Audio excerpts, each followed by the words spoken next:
Drivers looking to fill up are being faced with sticker shock at the pumps. Gas prices at many GTA stations rose 5 cents overnight to nearly $1.95 a liter, another record high. And one analyst says gas prices will rise to $1.99.9 on Sunday across southern Ontario, and some could even reach the $2 a liter mark.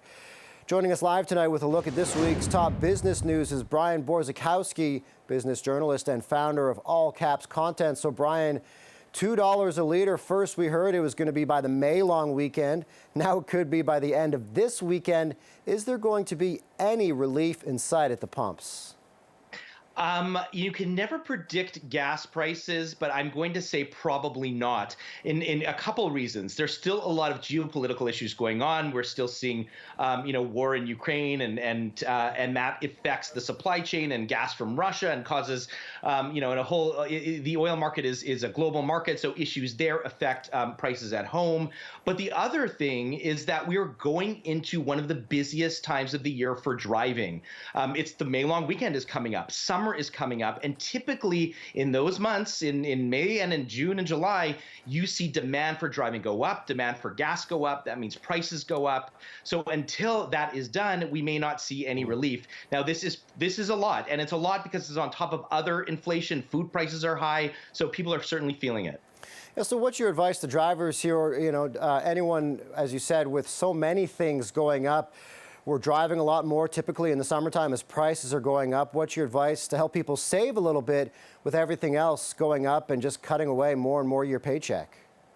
It's tough because people want to drive. We're cottage season. I mean, it's hard to give that up. You're not going to give up those drives. You want to get out, especially we've been in the pandemic. People want to travel now. We're going to see that continue.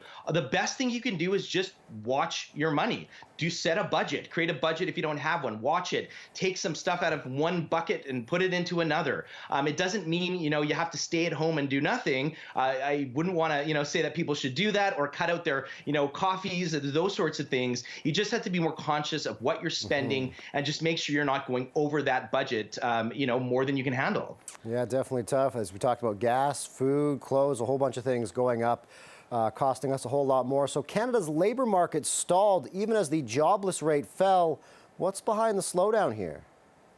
In part, it's just naturally slowing down. I mean, 15,000 jobs, it is up. It's not minus, which is a good thing, except that, we want to see more jobs, except that the economy has been so hot over the last little while. We saw, big job increases over the last couple of months. It's been up and down with closures, but jobs, we're at record employment here, and a low unemployment rate. So there's just not as many places for this to go. Now, what we used to say before the pandemic is that you can't judge the job rates on 1 month. So next month we could see something different. In the past, over the last couple of years, we've been seeing these big swings based on all sorts of factors. So there's been a lot to say about it. Now we're sort of moving into a little bit of a more normalized period. The jobs have come back, a lot of them from the pandemic, and even more so. Where do we go from here is the big question. So I wouldn't get too excited about the 15,000 or one way or the other. But now we kind of got to see, how does the economy sort of unfold with people back from the pandemic?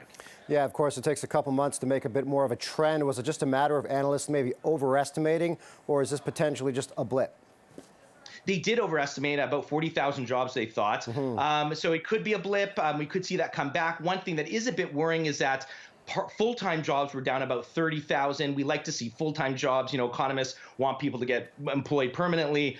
That got reduced, so that's a bit concerning. But right now, it's hard to say what this means for next month. Will it be slower?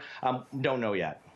Well, I hope you were buckled in this week. If you have anything tied into the stock market, a roller coaster ride in the markets, volatility continues to dominate. What's your advice here for the average investor wading through all these headlines?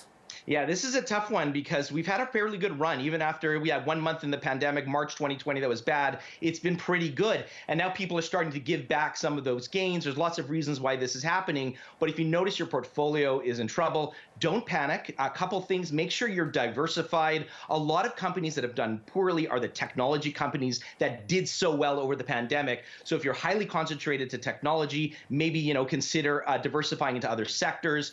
But otherwise, stick to the long term. Look at your retirement goals. Make sure you're still on track, that you're still saving per month. I know it is, again, higher inflation, but still try and save, and don't pull that out, because you never know when you're going to get back in. It's easy to take that money out, but it's a lot harder to find out the timing where this is the right time to go back in. There you go. So despite the roller coaster ride, the ups and downs, just stick it out and keep an eye on your money, hey?